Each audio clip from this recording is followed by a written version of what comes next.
Now, the hugely successful film trilogy Lord of the Rings put the scenery of New Zealand firmly on the international map. Now it's worked its magic on New Zealand craftsmen too. The actual ring was handmade by a small family business of silversmiths. They suddenly find their skills in demand from fans who want to be lords of their very own ring. Torkel Hansen is carrying on a 500-year-old family tradition.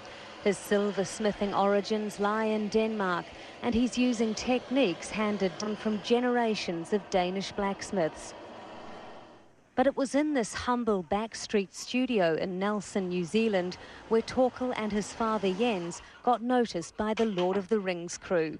His father's initial reaction when asked to make the One Ring?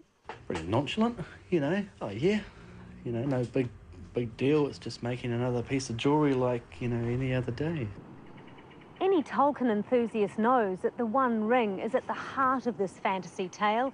It signifies the struggle between good and evil. It's what triggers those major battle scenes. In fact, it holds the entire trilogy together. They didn't think much about the significance of being the official ring makers and just got on with the task. He also, you know, thought about how the ring is described as, you know, just a, you know, a sort of a plain and simple gold ring. And I think rather than going off on some sort of elaborate fantasy, just actually the fundamentals of what it was. Because it's not so much the physicalness of the ring, but it's what it represents that's important. Sadly, Jens, one of New Zealand's most notable jewellery designers, died soon after making the master ring.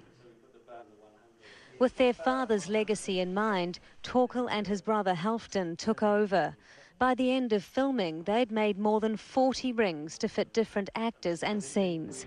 Since the release of The Return of the King, the international exposure has been bigger than they ever imagined. The first time I got from Yugoslavia, Belgrade, it's kind of like, oh yeah, I'm sure. But actually it was a legitimate order.